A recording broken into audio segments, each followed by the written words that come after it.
Hey everybody, Brickhouse here on a beautiful Friday morning. Talking a little Star Wars. So at Star Wars Celebration a few weeks ago, they announced there's going to be a new Star Wars movie come 2025. And Daisy Ridley's going to be back, so Rey's going to be back, and the movie's going to take place 15 years in the future. 15 years past Rise of Skywalker. And we have a director for that movie now. Sharmeen Obaid Chinoy. And I probably just butchered that name.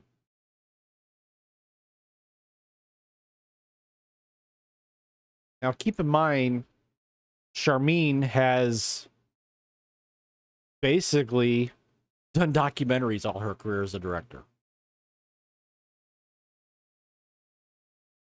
She's got no experience on a major motion picture, no experience with a property like Star Wars. So let's just dive right on in here from Bounding into Comics. Newly announced Star Wars director Sharmeen Obaid Chinoy recently provided some details about her upcoming film and how she believes it is part of a movement of women to move forward in places previously closed to them. Speaking with Vice News, Obaid Chinoy first provided details about the upcoming film, saying, "My name is Sharmeen Obaid Chinoy, and I'm directing the next Star Wars film. I'm excited about bringing Daisy Ridley back to the Star Wars galaxy and in telling her story.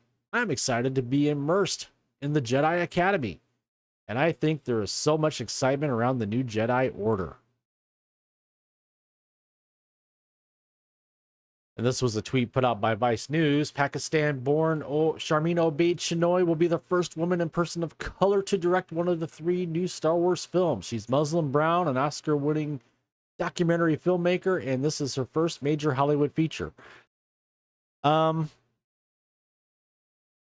How about leading with she's an Oscar-winning documentary filmmaker and not all the DEI stuff first?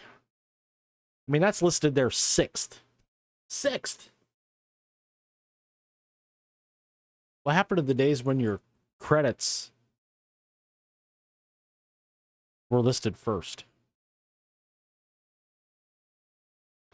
She continued, "I've always kicked open doors that were previously closed. And I think my feeling is that there is a critical mass of women who have begun to move forward in places that were previously closed to them. I've been a filmmaker and storyteller for the last 20 years, and a few years ago I began to think about what I wanted to do," she said. "Miss Marvel was coming around, and I thought about a brown Muslim superhero and what impact she would have on the way young girls themselves. And you know, my filmmaking and storytelling has always been about championing heroes, men and women who really go through extraordinary circumstances to create a better tomorrow," she asserted. Obaid Chinoy went on to detail what she plans to bring to Star Wars. "When I became a filmmaker, it was around 9/11, and it was at a time when brown and Muslim filmmakers really existed. This is our time. And if you see Joyland, that's a film that has come from Pakistan. If you see actors like Riz Ahmed, Jamil Nanjiani, Iman, and the Miss Marvel Pakistani Canadian girl, and how she's become a global icon in the soil that you live on in Pakistan, creatively has permeated through that for centuries. Remember that you come from these deep roots and carry that through. Because the censorship, the pushback is temporary," she proclaimed. "We will rise, and we have been rising, and when one person comes out, they need to open the door for another." As for her claim that the film is somehow part of a critical mass for women who have begun to move forward in places that were previously shut to them, the truth couldn't be farther from it.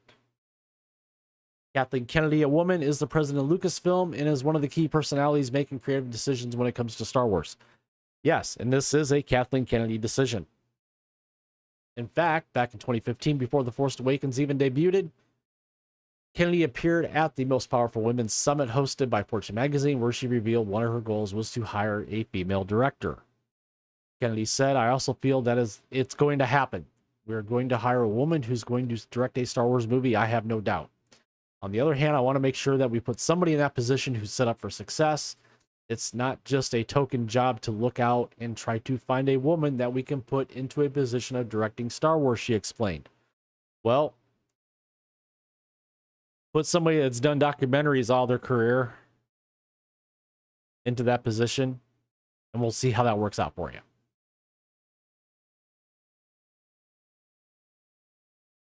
Interestingly, Kennedy went on to lament that she actually had an issue with finding female directors because many of them were not interested in Star Wars.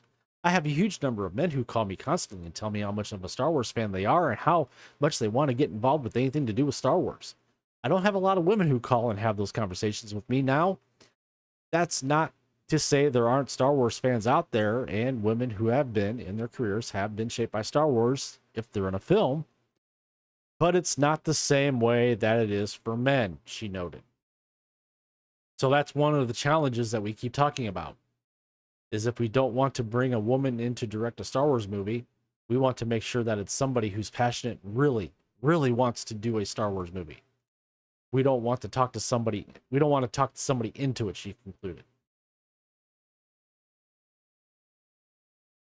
The door to direct a Star Wars film was not closed nearly a decade ago, so it's unclear what in the world Obed Chinoy is talking about. And on top of the executive position is held by Kathleen Kennedy, a woman at Lucasfilm. So tell me what you guys think. I mean, in my opinion, Star Wars is pretty much, if not dead, definitely on a respirator, barely hanging on.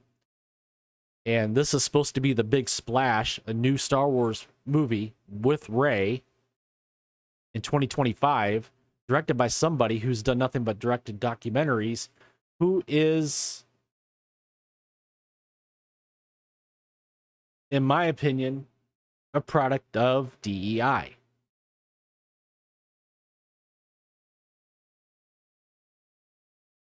So leave your comments down below. Leave your thoughts, share your opinion. Tell me what you think. If you would, please like this video, share with your friends, subscribe, hit the notification bell to get notified when my content's available here on YouTube, also over on Rumble. And I thank you for watching. I thank you for tuning in, and we'll see you guys in the next one.